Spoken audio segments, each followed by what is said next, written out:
ఆయన ఇప్పుడు మా శ్రీకాకుళం దగ్గర ఉన్న ఒక గ్రామం వాడు మీ అందరూ పరిచయం చేస్తున్నాను.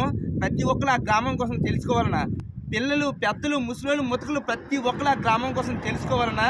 ఇప్పుడు మా పలాస నుండి ఆ ఊరే ఇప్పుడు వెళ్తున్నానమాట. ఆ ఊరు జర్నీ మొత్తం మీకు చూపిస్తాను. ఎక్కడ స్కిప్ చేయకుండా లాస్ట్ వరకు చూడండి అన్న. అలాంటి గ్రామం కోసం మీరు తెలుసుకోకపోతే జన్మ వృధా అన్న. ఎందుకంటే అంత మంచిదన్నమాట. మొత్తం చివరి వరకు చూడండి అన్న. ఇప్పుడు జర్నీలో ఉంటాను.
হাড়াজি বলছি।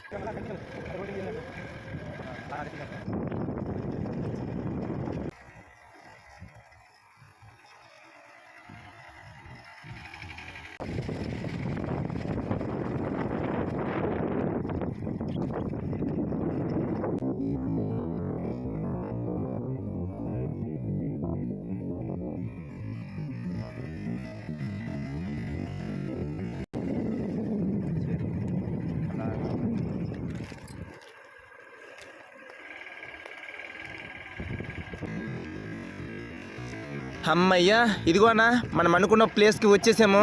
ఇదే మన శ్రీకాకుళం డిస్టిక్ ఉన్న ఒక విశేషమైన గ్రామం, కూర్మ గ్రామం. ఎందుకు విశేషం అన్నానంటే, ఇక్కడ ఎటువంటి సబ్బులు షాంపులు అవేమీ వాడరు, ఎటువంటి కరెంటు ఉండదు, ఎటువంటి సిమెంటు ఉండదు, ఎటువంటి ఎరువులు వాడరు. అవేమీ లేకుండా అప్పుడులోని దీపాలతో ఎలా ఉండేవాళ్ళు అలాగే నిత్యంగా బ్రతుకుతున్నారనమాట.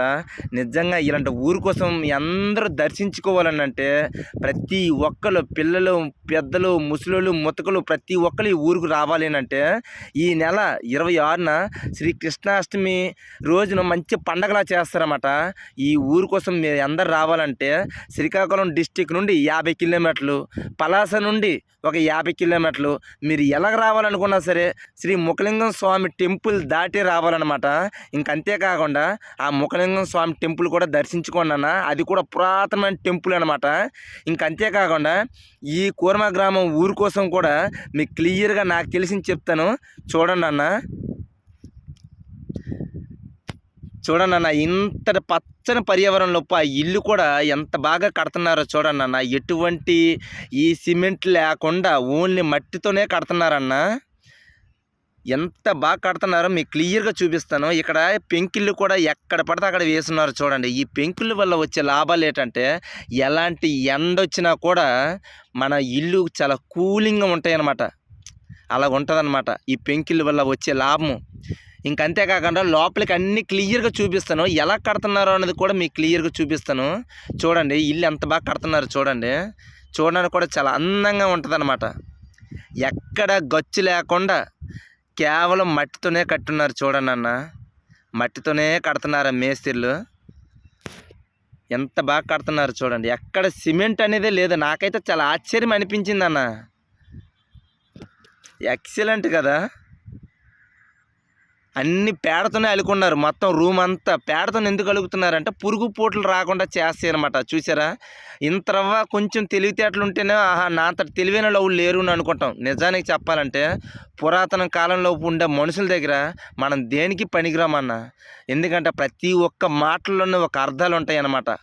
అలాంటి మేధావి శక్తులు అప్పుడు చూడండి. పాపం ఇతను ఎవరో కానీ తెగ కష్టపడిపోతున్నారు. నీళ్ళు పోసుకొని గట్టిగా గుద్ది మొత్తం మట్టి అంతా లెవెల్గా తెస్తున్నారు అన్నమాట.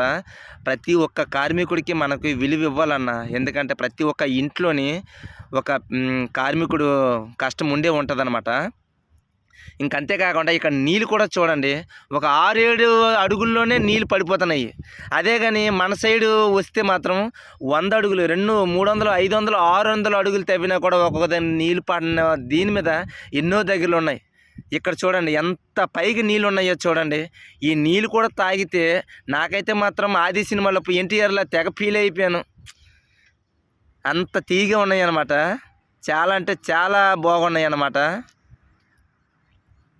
రండి అన్న, ప్రతి ఒక్కరు వచ్చి దర్శించుకోండి అన్న. అన్న ఇలాంటి ఊరు కోసం మనం తెలుసుకోకపోతే జన్మ వృధా అన్న. ప్లీజ్ అన్న చూడండి అన్న. కొండలంట దీంట్లో కూడా మంచిగా గోంగూర ఇలాంటివన్నీ వేసుకున్నారనమాట. ఎంత స్వచ్ఛమైన తిండి కూడా తింటున్నారు చూడండి అన్న. ఇలాంటి వరి పంటలంట కూడా వీళ్ళు ఎరువులు వేయరనమాట. ఓన్లీ పేడగత్తంతో మాత్రమే మంచిగా వేసుకుంటున్నారన్నమాట.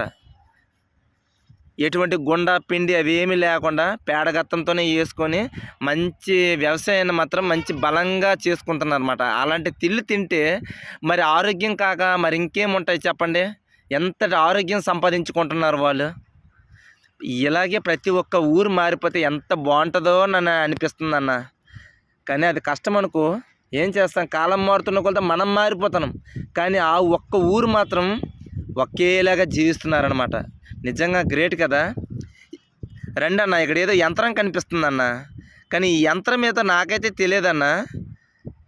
కానీ ఇది దేనికో యూజ్ చేస్తారు. కానీ ఇక్కడ ఎవరికైనా అడుగుతామా అంటే ఎవరి పనిలో వాళ్ళు ఉంటున్నారన్నమాట. అందుకోసమే నాకు నేనే పిచ్చోడిలాగా అలా తిప్పుకుంటున్నాను. ఎవరైనా నాకు చూస్తే పిచ్చోడే అనుకుంటారు. కానీ దేనికి యూజ్ చేస్తారనేది నాకైతే తెలియట్లేదన్న. మీకు ఏదైనా తెలిస్తే కామెంట్ చేయండి అన్న. ఎక్కడ తిప్పుతుంటే ఆ చెరువులోని మాత్రం అక్కడ ఏదో చక్రం అలా తిరుగుతుందన్న. కానీ అది దేనికి చేస్తారనేది నాకైతే తెలియదన్న. ఇంకంతేకాకుండా ఇంకా చూపిస్తాను రాయండి అన్న. వర్ణశ్రమ కళాశాల అని ఉందన్న. లోపలికి వెళ్తే ఇంకా బాగుంటుందన్న. ఇక్కడ చూడండి బట్టలు కూడా వీళ్ళకి వీళ్ళే కుట్టించుకుంటున్నారు. నిజంగా ఎంత టాలెంట్ పర్సన్ చూడండి అన్న. బట్టలు కుట్టించుకోవడం అంటే మాటలా.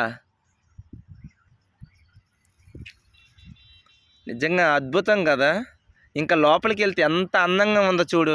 మనం ఏదో ఇల్లు మంచి కట్టుకున్నాం కదా, డిజైన్ మంచిగా వేసుకున్నాం కదా, ఏసీలు మంచిగా ఉన్నాయి కదా అని అనేసి ఇల్లు ఇదే అందం అనుకుంటున్నాం, కానీ నిజమైన అందం అది కాదన్న. ఇదిగో చుట్టూ పంట పొలాల్లోపు మధ్యన ఇల్లు, చుట్టూ కొండలు ఉంటాయి. ఇలాంటి ఇల్లు ఎంత బాగుంటుందో. అక్కడ గుర్రాలు చూడు, ఆ గుర్రం దగ్గరికి వెళ్తానంటే ఎక్కడ తన్నేస్తుందేమో అనేసి గుర్రం దగ్గరికి నేను వెళ్ళలేదు. ఈ పిల్లాడు వస్తున్నాడు, ఆ పిల్లాడి చేత మాట్లాడుతామన్నా కూడా పూర్తి మాట్లాడట్లేదు. నాకు తెలిసిన 3 భాషల్లోని మాట్లాడుతుంటే ఏ భాషలో కూడా అతను మాట్లాడట్లేదు. పోనీ సెల్ఫీ అడుగుతామంటే పర్మిషన్ ఇవ్వడం లేదు. ఎందుకంటే మొబైల్కి వాళ్ళు ఎక్కడ బానిస అయిపోతారేమో అనేసి మొబైల్కి దూరంగా ఉంటున్నారన్నమాట. నిజంగా అద్భుతం కదా. ఆ బట్టలను కూడా పిల్లాడు ఎంత క్యూట్గా బుజ్జిగా ఉంటున్నారో చూడండి. ఇంకంతేకాదు వీళ్ళు చదివిన చదువులు కూడా ఎంత బాగా చదువుతున్నారో మీ కంటితోనే మీరే అక్కడ చూడండి. అంత భగవద్గీత కోసమే శ్లోకాలు చదువుతున్నారన్నమాట. మీరే వినండి అన్న.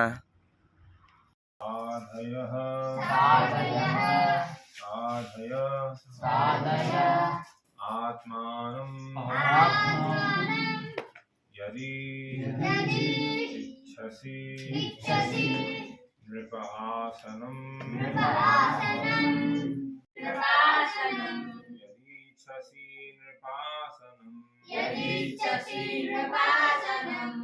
తపసారాధ్య పురుషం తస్యైవానుగ్రహేణ మే.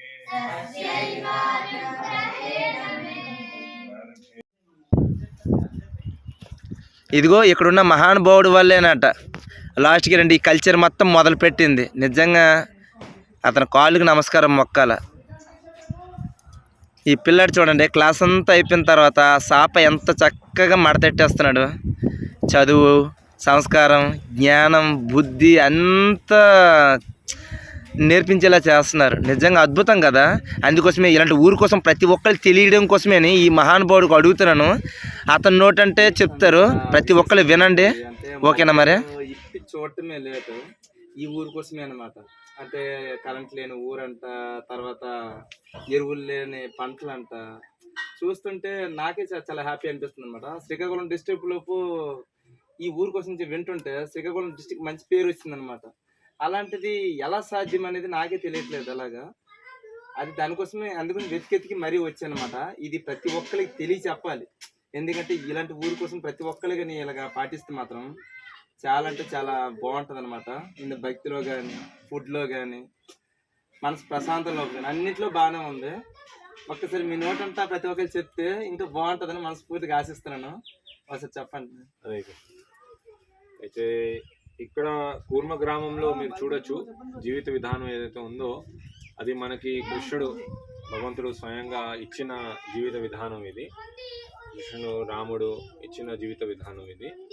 మన పూర్వీకులు అందరూ కూడా ఈ విధంగానే జీవిస్తుండే. ఇది కొత్తదేం కాదు. మన పూర్వీకులు ఏ విధంగా జీవిస్తుండే ఆ విధంగా మేము ఇక్కడ జీవిస్తున్నాము. అంటే భగవంతుడి మీద పూర్తిగా ఆధారపడి, భగవంతుడి యొక్క శరణం తీసుకొని భగవంతుడి మీద పూర్తిగా ఆధారపడి మనం జీవిస్తున్నాం అన్నమాట.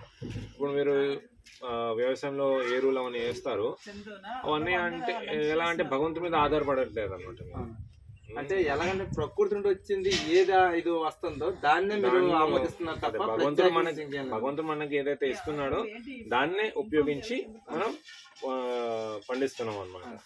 అది పండించిన తర్వాత ఏదైతే పంట వస్తుందో అది కూడా మనం భగవంతుడిని వంట చేసి భగవంతుని నైవేద్యం పెట్టి భగవంతుడు ఒక ప్రసాద రూపంలో మనం స్వీకరిస్తున్నాం అన్నమాట.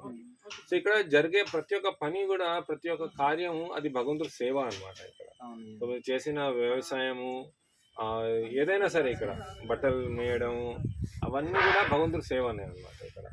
సో అంటే మనుష్య జీవితం మనకు వచ్చింది ఇలాంటి ఒక జీవితాన్ని జీవించడానికి అన్నమాట. మనం ఎవరు, భగవంతుడు ఎవరు, మనకి భగవంతుడి సంబంధం ఏంటి తెలుసుకోవడానికి మనకి మనుష్య జీవితం వచ్చింది. సో మనుష్య జీవితం వచ్చిన తర్వాత మనం చేయాల్సింది ఏంటంటే అథతో బ్రహ్మ జిజ్ఞాస. అంటే నేనెవరు, భగవంతుడు ఎవరు, నాకు భగవంతుడి సంబంధం ఏంటి, ఇవన్నీ తెలుసుకోవాలన్నమాట. అది మనుష్య జన్మలోనే అది సాధ్యం అవుతుంది. మిగతా పశు జన్మలో అది సాధ్యం కాదు. ఇప్పుడు ఒక కుక్క కానీ, పిల్లి కానీ, దానికి ఇవన్నీ గురించి తెలుసుకోమంటే తెలుసుకోగలుగుతుందా? దానికి అది బుద్ధి ఉందా? లేదు కదా. మనుషులకే అలాంటి ఒక బుద్ధి భగవంతుడు ఇచ్చాడు. సో దానికోసం మనం ఉపయోగించాలన్నమాట. సో అందుకే ఇలాంటి పుస్తకాలు భగవద్గీత, రామాయణము, కృష్ణ అవతారము, భాగవతము, మొత్తం 12 స్కందాలు భాగవతం సెట్ ఉంది. సో ఇలాంటి పుస్తకాలు చదివితే అప్పుడు మనకు అర్థమవుతుంది అసలు నేను ఎవరు, భగవంతుడు ఎవరు, మనకి భగవంతుడు సంబంధం ఏంటి, జీవితాల కష్టాలు దుఃఖాలు ఎందుకు వస్తున్నాయి, నిజమైన ఆనందం ఏంటి, నిజమైన సుఖం ఏంటిది, ఎలా మనం ఈ జన్మ మృత్యు చక్రం నుంచి బయటికి రాగలుగుతాం, ఇవన్నీ కూడా మనకు తెలుస్తుంది అనమాట. ఇవన్నీ తెలియకుండా మనం ఆహార నిద్ర భయమైతనం చేస్తే అప్పుడు మనం పశువులాగానే అనమాట. ఇప్పుడు ఇంత ధర్మం కోసం ఇలా పాటిస్తున్నారు కదా ఈ ఒక ఊర్లకు, అంటే స్పెషల్ డే అంటే ఏమైనా ఉందా, అంటే ఒక పండగ లాంటివి కానీ? ప్రతిరోజు పండగనే మాకు. ప్రతిరోజు భగవంతుడు ఆరతి అవుతుంది, భగవంతుడు కీర్తన అవుతుంది, భగవంతుడు భజన అవుతుంది. ప్రతిరోజు జనాలతో మనం భగవంతుడి గురించి మాట్లాడుతున్నాం. చాలా మంచి అలా కాకుండా ఇంకా ప్రత్యేకమైన రోజులు కూడా ఉంటాయి. ఇప్పుడు కృష్ణాష్టమి వస్తుంది, ఆగస్టు 26వ తేదీ కృష్ణాష్టమి ఉంది. చాలా బ్రహ్మాండంగా ఇక్కడ జరుగుతుంది వేడుకలు. సో పోయిన సంవత్సరం ఒక 10,000 మంది వచ్చారు ఇక్కడికి. సో అదే విధంగా ఈ సంవత్సరం కూడా చాలా మంది వస్తారని ఆశిస్తున్నాం. సో వాళ్ళకి వచ్చిన వాళ్ళకి అందరు కూడా భగవంతుడు ఒక ప్రసాదం ఉంటుంది. అంటే అందరూ ఇక్కడ పుట్టిన వాళ్ళేనా, లేదంటే వేరే వేరే ఊరు నుండి వచ్చి చదువుకునే వాళ్ళు ఎవరు ఉన్నారు? వేరే మాక్సిమం ఇప్పుడు ఉన్న వాళ్ళు వేరే ఊళ్ళ నుంచి వచ్చి ఇక్కడ సెటిల్ అయిన ఉన్నారు. ఒక 3 చిన్న పిల్లలు ఈ సంవత్సరం పోయిన సంవత్సరం పుట్టారు అనమాట, ఇక్కడ పుట్టారు. అంటే మామూలు ఇక్కడ మొత్తం టోటల్ ఎంతమంది జనాలు ఉంటారు? టోటల్ ఒక 70 మంది ఉన్నారు. 70 మంది వరకు. ఒక 16 కుటుంబాలు ఉన్నాయి. 16 కుటుంబాలు టోటల్ 70 మంది ఉంటారు. ఇది చూసారు కదా ఫ్రెండ్స్, కృష్ణాష్టమికి అంట మంచి స్పెషల్ డే అంట. ప్రతి ఒక్కరు అంటే ఈ నెల అనమాట, ప్రతి ఒక్కరు ఒక చిన్న పిల్లలు, ముసలోళ్ళు, ముతకలు ప్రతి ఒక్కరు కలిపి ఒక్కసారైనా సరే ఇలాంటి ఊరు కోసం దర్శించుకోండి. చాలా అంటే చాలా పుణ్యం. ఇంకంతే కాకుండా ఇక్కడ తినే ఫుడ్ కోసం, ఇలా పాటించే ధర్మం కోసం ప్రతిదీ మనకు తెలుస్తుంది అనమాట. ఒక్కసారి వచ్చి అలా చూడండి, మీకే తెలుస్తుంది అనమాట.